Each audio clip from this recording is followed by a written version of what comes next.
ప్రకాష్ రాజ్ అద్భుతమైన నటనకు పెట్టింది పేరు. కానీ ఆయనకు రాజకీయమైన దోమ చాలా కాలం క్రితమే కుట్టింది. కానీ దానివల్ల ఆయనను నమ్మిన వారంతా నట్టింట మునిగిపోతున్నారు.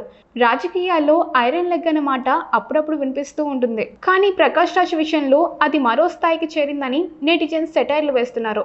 2019 లోక్సభ ఎన్నికల్లో స్వయంగా బరిలోకి దిగిన ఆయనకు కేవలం 2% ఓట్లు మాత్రమే రావడం, కనీసం డిపాజిట్ కూడా దక్కకపోవడం ఒక ఎత్తు అయితే, ఆయన ప్రచారం చేసిన మిగతా వారు కూడా అదే బాటలో నడుస్తున్నారు. 2019లో ఆయన ఆమ్ ఆద్మీ పార్టీ తరఫున ప్రచారం చేస్తే ఢిల్లీలో మొత్తం 7 సీట్లు గల్లంతయ్యాయి. అప్పట్లో కన్హయ్య కుమార్ కోసం గొంతు చించుకున్న ఫలితం మాత్రం శూన్యంగానే మిగిలింది. ఆ అరిష్టం కేవలం ఉత్తరాదికో గతానికో పరిమితం కాలేదు. 2026 అసెంబ్లీ ఎన్నికల్లో కేరళలో ఎల్డీఎఫ్ తరపున ప్రకాష్ రాజ్ ప్రచారం నిర్వహించారు. ఫలితం ఏమైంది అంటే ఆ రాష్ట్ర చరిత్రలోనే ఎడమ పక్షాలు అత్యంత దారుణమైన ఓటమిని చవిచూశాయి. ఇక తమిళనాడు విషయానికి వస్తే స్టాలిన్ కు మద్దతుగా నిలిచిన ఆయనకు అక్కడ కూడా చేదు అనుభవమే మిగిలింది. స్వయంగా స్టాలిన్ తన సొంత సీట్ను కోల్పోవడమే కాకుండా పార్టీ మొత్తం ఎన్నికల్లో ఓటమి పాలవడం గమనార్హం. ప్రకాష్ రాజ్ తెలుగు రాజకీయాల్లోనూ తనదైన శైలిలో వేలు పెట్టారు. తెలంగాణలో బీఆర్ఎస్ కు, ఏపీలో వైసీపీకి ఆయన గట్టి సపోర్టర్ గా నిలిచారు. చిత్రం ఏంటంటే